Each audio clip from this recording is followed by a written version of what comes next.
Has the FCC's latest grant to SpaceX Starlink increased speeds or not?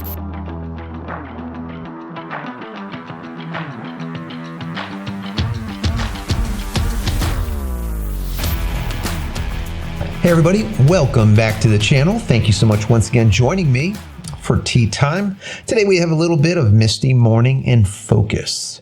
I need to focus. So good that bergamot, the zing, this little bit of peppermint in there. I hope you're joining me with your cup of tea, maybe a cup of coffee, hanging out, talking tech, talking photo, talking video. Today is a tech day. We're talking about a little bit of the FCC's grant, let's say, or approval to SpaceX Starlink that I covered in a few videos ago. And a lot of you had questions about it, like when are we going to see the increased speeds? So I did some speed testing today and I want to share that with you. But also I found an article that I found fascinating that talked about the digital divide. Now, the digital divide is something that I spoke about many moons ago when I spoke about getting SpaceX Starlink and how in our area that's more rural just simply does not have high-speed internet access. And I was telling you guys how I had AT&T. It was originally DSL and then it went to Uverse, and it's just complete trash. We get about 1.5 megabits upload and about 15 megabits download. So it's very hard to do anything with that type of connection in 2023. And I've always bitched and moaned about it because there has always been this digital divide, the haves and have-nots. And not just the haves of internet and the have-nots of internet, but the haves of high-speed internet in comparison to the haves of low-speed, extremely slow internet that's basically useless. And now that everything has to do with the internet, everyone is living their lives digitally these days. Everything is online, from banking to education to everything. A lot of the people after COVID-19 have began working at home. And to do so, you need to have high-speed internet access. If not, you're not going to be able to have your Zoom meetings. You're not going to be able to be productive, let's say. You really need to have high-speed internet access, and it's just simply not available. And a lot of these major companies like AT&T have been taking billions and billions of dollars from the government to actually make this happen, to roll out fiber everywhere, but not just general fiber, but actually fiber to the home or the business or the school. As they call it, the last mile. The last mile is always the most expensive, and that's what they don't do. This infrastructure that AT&T and the rest of them have supposedly been working on for literally a decade or more, getting billions and billions of dollars, is simply not there. It's not there. So I'm going to read through this article because I think it's very interesting. I think it's fascinating, and it's very apropos to what is going on right now. And basically what I am doing myself is what they're talking about in this article doing as a whole. So I want to read through this for you. I've shortened it a little bit because it was kind of lengthy. And then I'll get into my speeds. What am I seeing? And are they getting better? Is there throttling going on? Is it hard throttling? Is it soft throttling? Is there no throttling? What is going on with my speeds? And I'm going to share those speeds with you in just a moment. Now, before I get into my speeds, and is there soft throttling going on, or is there hard throttling going on, and all of the rest before the end of this video, I have to say that the last video that I talked about, and I told you that the FCC granted this permission to SpaceX Starlink, I didn't indicate exactly what that grant was, so I guess I should in this video if you didn't watch my last. If you didn't, go check it out over here. Basically, what the FCC did was grant SpaceX Starlink the ability to use a greater duty cycle with their dish. So what happened was SpaceX ended up testing 200 dish. And what they did is they had them set up for 100% duty cycle. Now, if you don't know what that means, just think of it this way. The dish was communicating with satellites 100% of the time. Now, the FCC wouldn't allow that ever due to the amount of radiation that is produced. right? So you cannot do it. But as of right now, we're seeing that our dish is probably communicating right around 7-8% of the time duty cycle. Well, SpaceX said, listen, we did testing with these 200 dish and it was at 100%, and then we backed it down. We were able to get down to 17.5% duty cycle and still remain in your, let's say, radiation hazard limit. And that's exactly what they did. They showed them all the test results. The FCC went through everything and said, you know what? That is 100% correct. We are granting you 17.5% duty cycle. Like I said, that's almost a doubling of what we had before. So what does that all mean? What that means is the communication is happening more often. Not 100% of the time, but 17.5% of the time in comparison to, let's say, 7 or 8%. So this means that our upload speeds are going to get faster. Our download speeds are going to kind of get faster too, but also our reliability is going to get better. And we're not going to have as many of those little micro outages because it's connected more often than it was before. Twice as often, let's say, or twice as long as before. So that's the premise behind what the FCC has granted SpaceX. So anyways, let's get into this article and then I'll share with you my speeds. And then hopefully you share with the community your speeds because we all want to know. Are they getting better? Once again, also, is there soft throttling going on? Is there hard throttling going on? And how can you tell? I'm going to show you in just a minute. Once again, by the end of this video. If you want to skip ahead, you can, but I do think that this article is fascinating. So let me just go through it real quick. Ken Peterman is chair, president, and CEO of Comtech, a global technology company providing terrestrial and wireless network solutions, next generation 911 emergency service, satellite, and space communication technologies to commercial and government customers worldwide. He states the COVID pandemic brought to the forefront the importance of access to secure and ubiquitous connectivity for business, government, communities, and individuals around the world. But not all citizens have the same opportunity for connection. While access to connectivity continues to expand, some areas, even those within the United States, are still woefully underserved by the existing broadband technology currently deployed. This is what we were just talking about. Underserved or absolutely unserved in certain areas, even though a lot of these major manufacturers or major companies like AT&T and the rest of them are getting a ton, billions of dollars from the government. The article continues. Today, satellite and terrestrial communication infrastructure must evolve to democratize access to connectivity worldwide. As a fundamental need in today's technological-driven society, hybrid network infrastructures can democratize access to connectivity for American citizens and the nearly 3 billion people in the world who remain unconnected. Once again, a hybrid technology. We'll get into that in just a second. The United States has struggled to bridge the digital divide at home over the past 20 years, even though the U.S. government and private sectors have invested billions in broadband development. Yeah. Unfortunately, more than 20 million U.S. households still do not have access to the internet. That's horrible. And embarrassingly, 4% of the offline households in 2021 cited a lack of internet availability in the area. There is none. Millions of other U.S. residents in big cities and rural towns have access but cannot afford it. Nearly 1/3 of Americans who do not have broadband claim the reason is cost. Now, Kentucky and Alaska are two states leveraging federal funds to respond to broadband affordability and accessibility challenges. These two states recently unveiled investments to connect mostly rural areas with no internet access or chronically slow service at best. Officials predict Kentucky's rural fiber optic network build-out will deliver dramatic improvements in broadband connectivity for about 34,000 families, students, and businesses. But these communities will still have to wait up to 5 years for service to reach their homes, stores, and schools. Once again, that last mile. This is the problem. Yes, they're building all of this infrastructure out, but they're not getting it where it needs to get. The last mile is everything. Even though they're creating this major fiber optic build out in Kentucky, 5 years just to get it to, as a state, homes, stores, businesses, schools. It's ridiculous. It's absolutely ridiculous. The article finalizes with this. This is an issue that cannot wait, given our reliance on connectivity for everything from schoolwork to emergency services. The same story is playing out in other states, attempting to bridge the digital divide with terrestrial network deployments.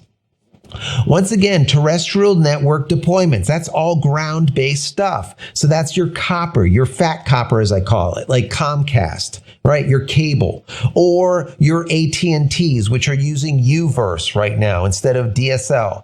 This is your copper or your terrestrial. Then you have your wireless now, which is your 5G, 4G, LTE. And finally, we see things like satellite. Now we have Starlink, which is the best of the best currently out there. Satellites that are in LEO, that are low Earth orbiting, that gives us low latency, fast speeds, and reliability for the most part. So bonding all of these together is what they're talking about as a hybrid approach to connectivity, right? And this is exactly what I have been doing for the last 145 videos, just on Starlink alone, right? We've been trying to bond AT&T with Starlink using routers. I've tested 12 routers. Matter of fact, yesterday's video was about routers and which one is the best. If you didn't see it, go check it out over here.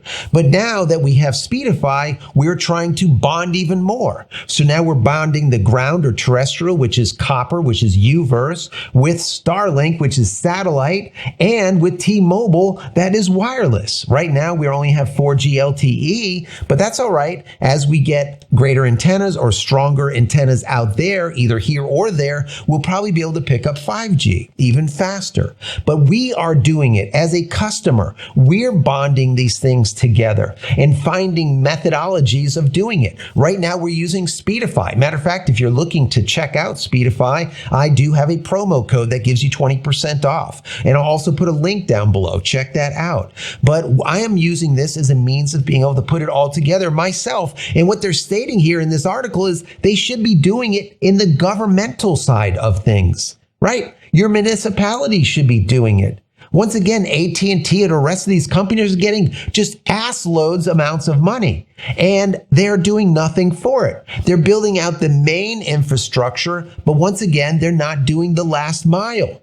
They're not getting it to the homes and schools and all of the important people that need it. And it's a travesty because they are getting billions of dollars and they're not actually showing fruit for all of that money that they're getting. They're taking that money and just sticking it in their coffers generally and using a small amount of it to say, oh yeah, we did something. We connected this area to fiber and that area to fiber. Okay, so yeah, now you have this D-slam there or that box where your fiber goes into, but how about the last mile? How about the fiber that goes from that D-slam and drops it off at every single home in the community? And this is exactly what they're not doing. I currently can go to AT&T's website, look up my address, and it will say fiber is coming. But the problem is it stated fiber is coming for over a decade, and I'm not exaggerating. For over 10 years, if I go to this link, it'll say that my address has fiber coming. Do you really think it's coming? Of course not. It's a bunch of BS. Anyways, let's get into some speeds, all right? This is just my vent, but let's get into some hard speeds. This is what's going on. Now, what I did is I did 12 tests this morning on Starlink only. I did not bond Starlink and T-Mobile and AT&T and all of them together or anything like that. Only Starlink to get these numbers. But look at these speeds. 237 by 15, 156 by 10, 147 by 14, 151 by 11, 229 by 16 up. And then look at this one, 279 down by 15 up. 156 down, 11 up, 206 by 16, 116 by 15, 246 by 18, 213 by 29, 254 by 15. So when we go and combine all of these together, for the download speeds, we get 2,290. We divide that by the 12, we end up with a 190.83 megabits download speed. Guys, that is much faster than what I got last month. Much faster, by about 80 or 90 megabits. That is a major improvement. Now, when it comes to upload speed, I tallied all those up. We come up with a number of 185. If I get any of these wrong, do the math. I probably screwed something up. Check it out for yourself. Divided that by 12 and ended up with 15.42 megabits up. Not bad at all. So we're looking at, let's say, 191 down by 15 and a half up. Once again, just like the download speed, the upload speed is about 5 megabits faster than last month. So this is a major improvement. Now, when I look at these, there's a couple of, let's call them anomalies that stand out. That download speed of 279 megabits down is exceptional for what we normally get. But we're also seeing things like 237, 229, 246. There's a lot of these in the 200 range that we weren't getting before. So either this has to do with the duty cycle being increased by the FCC or by SpaceX Starlink, granted by the FCC, or something has happened over there with SpaceX that has been able to increase Starlink speeds. Now, as far as the upload speed, we're also seeing upload speeds increasing, but by a smaller amount. But what I've noticed here, and if we look at some of the video, when you look at what goes on with the download speed, you can see how it just progressively gets faster and faster. But when you look at the upload speeds, that is not the case. We can actually see the upload speed kind of bang against like a hard limit and then slowly and progressively get slower. That does not happen with the download speed. Download speed looks like this. It slowly gets faster and faster and faster and faster, whereas the upload speed, you see this big spike, and then it's like, holy crap, wait a second, throttled. But I feel that it's more of a soft throttle than a hard throttle that it was before.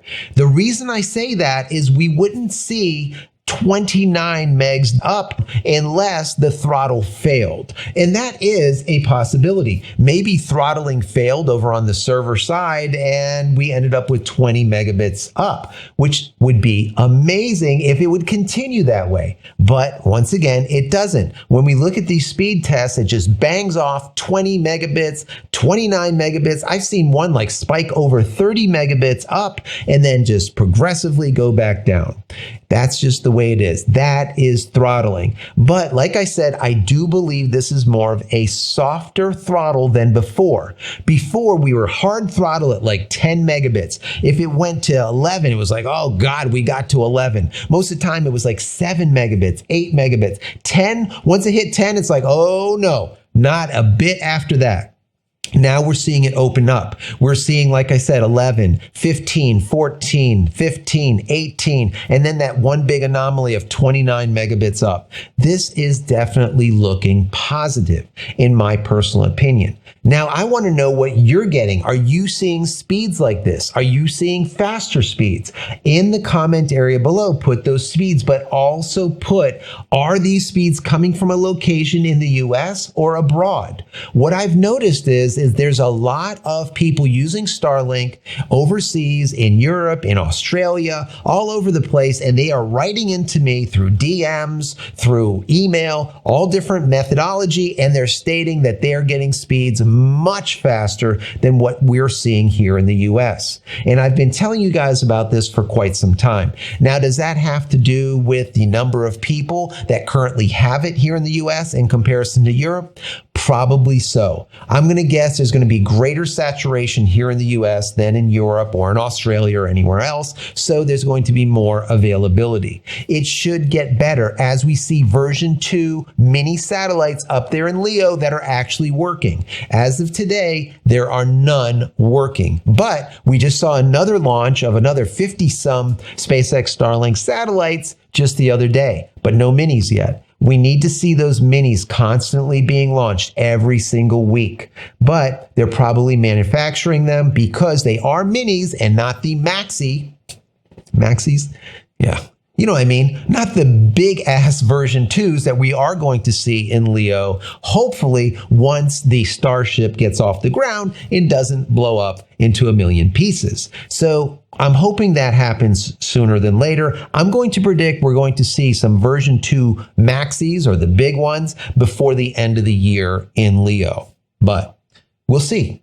Anyways, down below, let me hear your thoughts. Put all of that information about what your speeds are, upload speed, download speed, what the megabits are, what they were before in comparison to what they are now, and then also your location, because location is very important. By you taking the time to add your information down below, it helps the entire community. So please do that. Now, don't forget also, this is May. We are doing the 3,000 push-up challenge. I'm trying to raise $1 per push-up for the St. Jude's Research Children's Hospital. So please donate if you can. There'll be a little donate button down here. YouTube has pledged that they're not taking a single dime. Every dollar that you donate will go straight to St. Jude. Now, if you didn't know, St. Jude is a hospital, a research hospital that specializes in children with cancer, children with severe disease, and not only treats them, but also tries finding the cure so less children end up with these severe diseases. And they do it for free. 100% free for the families that bring their kids to St. Jude. Also, if you haven't downloaded any of my ebooks as of yet, why the hell not? Go check them out. They're 100% free. Go over to JCristina.com/books. Once again, JCristina.com/books. Also, if you enjoy the content, throw the video a thumbs up. That'll be very helpful. Don't forget to subscribe to the channel if you're not already subscribed. Click this little button over here so when I go live or when a new video comes out, you will be notified of it immediately. And tonight, we'll be going live with my wife, so come and join us right around 8 p.m. Also, if you want more Starlink specific information, I have about 195 videos in a playlist. Maybe I'll link it over here. It's actually considered a podcast now. Check that out. There's a lot of helpful how-tos, tips, tricks, what to do, what not to do, what to buy, what not to buy. I'm going to put together a book about this because there's so much information. I know it's difficult to go through 200 videos. I think I'm going to write a small book and then I'll be able to give it to you guys. Anyways, that is just something that just came top of mind. Finally, head over to my website, JCristina.com, where you can find all the photography tools I've invented for you and me over the years, and hopefully there's something there that you might like. And if there is, please pick it up and support me and my family. That's it, guys. I'm out of here for another vlog. Many blessings to you and your family. Stay safe, stay healthy. We'll see you in the next one. Love you all.